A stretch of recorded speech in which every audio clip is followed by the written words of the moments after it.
Welcome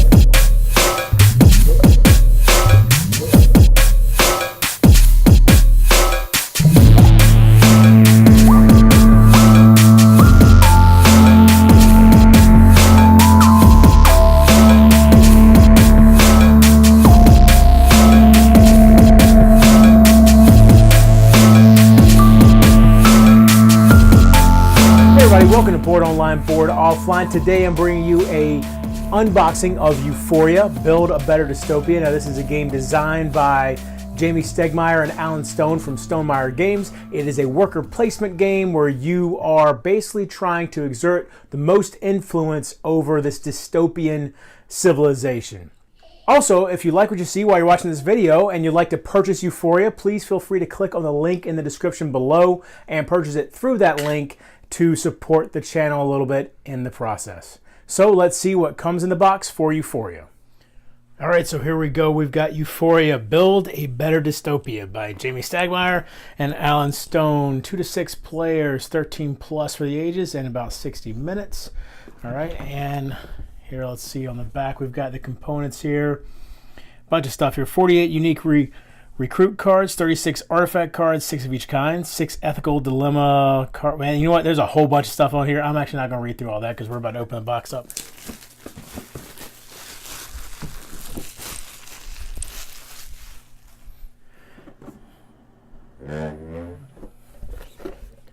Okay, we've got the rule book here, which is, I believe, 12 pages long, 11, 12. Okay, so we've got the rule book here, and I have not had a chance to read through it yet, but I do know that generally speaking, the only other game I've had from Jamie Stonemaier was Viticulture. I had no issues learning that one. Of course, I do use the watch it play videos. I believe Rodney Smith has done one for this one. But looking through this, I don't think, it just doesn't seem like it's going to be that difficult to comprehend and to get through it. And like I said, it's only 12 pages, so it can't be too bad. And here we have a 2-page rules summary and quick reference guide, so that's good. And this goes to the setup, important rules, and then a turn overview on this back page. Cool. That should be very helpful. I'm a big fan when designers throw that into the game. It's really helpful. Okay, so here we've got some tiles, and that punched out very easily. I mean, looking here, you don't really see any rough edges from that hardly. And of course, very interested to see what this is going to do. I love the colors here. The artwork is kind of, I'm not real good at describing artwork, but I mean, it gets the point across here, but it's not, not really crazy either. I like these. I like how these are looking here. Okay, so let's see this other stuff down here. I'm not sure what these are, but that one hung up a little bit. You can see there's a little bit of the right there, a little hanging chad thing going on, but it's not ripping, which, as I'm sure all of you can agree, is always the most important thing, that it doesn't rip. Let's see, those pop out real nice.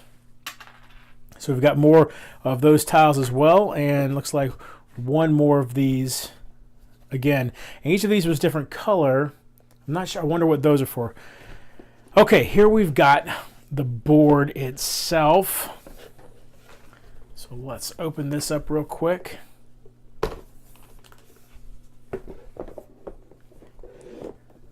Okay, now what little I know about the game, I know there's a couple different factions in the game, and looks like, I know there's a faction that's underground, and then the brown faction, it must be the workers, and then over here, I'm not sure, the incinerator of historical accuracy, that Arc of Fractured Memories. Okay, I'm liking some of the names here. I don't know if you see that one. Free Press of Harsh Reality. All right, cool. I really like the way this board looks. It's got a very cool look to it, and it doesn't like, you've got different areas. You've got, here is obviously one area, here is obviously another, up here, and then over here, but it doesn't force the boundaries by having an artificial line actually in there. The artwork itself really makes it clear, and I like that they were able to do that without putting in just some artificial, boundaries that you would find on a map. Okay, let's see. Let's get to the cards next, and then we'll go into all these cool bits. Anybody who's messed with a Stonemaier game before knows that the bits are usually top-notch and really cool. So here, let's get into this.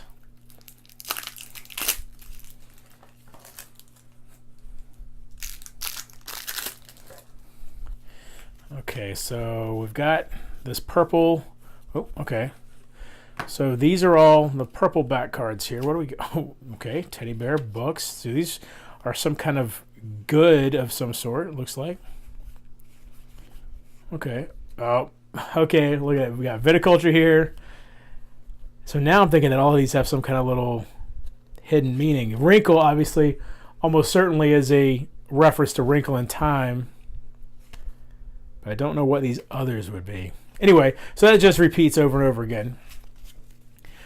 Maybe that's going to be some sort of set collection aspect to the game. What do we have here? Fight the oppressor, serve the oppressor, publish an expose or publish propaganda, choose true love, accept a signed match. Okay, so on the back we've got commodities. Are they the same? So those are the same. So something that's curious. Or I'm curious what... So you get a bonus depending on which one you choose. And then there's those commodities we were just looking at over here in that deck. Okay. That's very interesting. I wonder how that's going to work. And then back here, you've got all these commodities. Energy, water, food, bliss. Huh.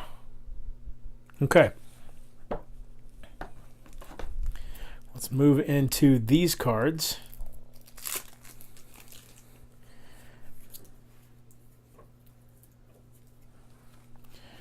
Let's see. So we've got this back. Is that all of them have this back? Okay, so it's just a... I was going to say north, south, east, west, but that's definitely not what it is. Not sure. Oh, wait, hold on. On the back here, was it naming some factions a second ago? Let's look. Euphorian, Subterran, Wastelander, and Icarite. Yeah, there we go. So these are the different factions. Euphorian, Subterran, Wastelander, and Icarite. Okay. So that's... What do we have here? We have Fill the Spy. When you bump a worker of an opponent who does not have an active Subterran recruit, you may gain whatever to draw a card. Okay. Soulless Plumber, Andrew the Spelunker. So these must be maybe workers you can hire, or Maxim the Ambassador, Laura the Philanthropist, Flartner the Scammer, Nick the Understudy, Pete the Cannibal. Ugh.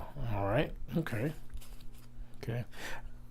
So it does say recruit Wastelander here. So these represent, I guess, specific recruits or something. All right. So let's move into these and look at all these bags the game comes with. That is cool.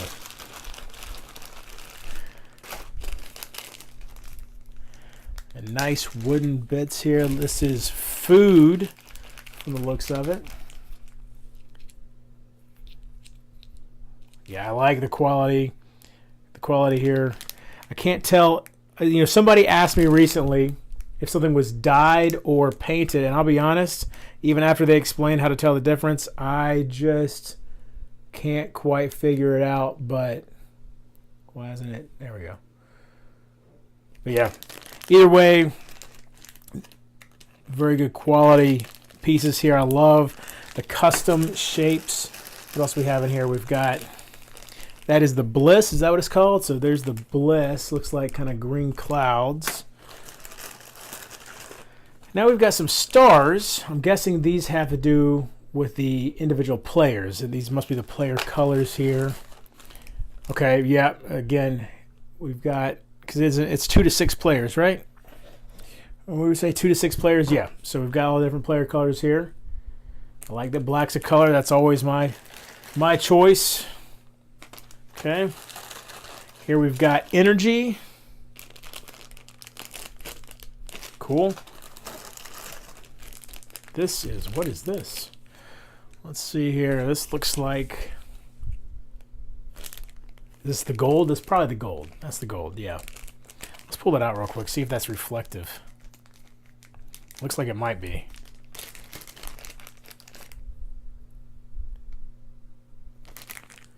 I don't know why I'm having such a hard time getting it to focus. It's not. It's a little reflective, maybe. Not really. But it is still it's just kind of cool to have the gold bricks. Speaking of bricks, I think that's exactly what that is clay. Okay. More of the player color stars here.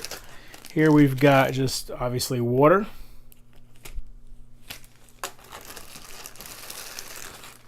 The red player stars.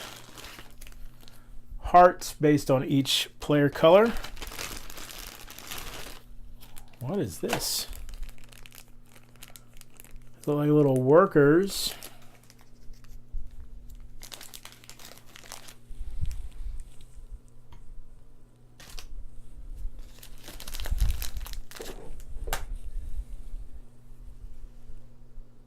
Huh, that guy's tiny. And then there's also some diamonds in this bag as well. Right there. Interesting. All right, one more thing for the bits, and then we'll take a look at the dice.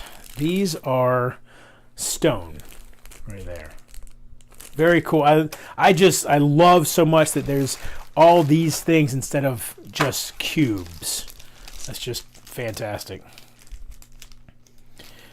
So we've got dice for each different player color, and let's see. I can already tell that they're etched. And I really like the way they feel. These feel like they're going to roll really nice. Etched really deeply in here too. I'm sorry for the focus problems we're having here, y'all. There we go. Etched in here really deeply. No worries about that wearing off. That is great. I mean, look at these colors. That green's really nice. Of course, here's my color here. Like the contrast of the black and the white there. The red is a nice color red though, but I think really,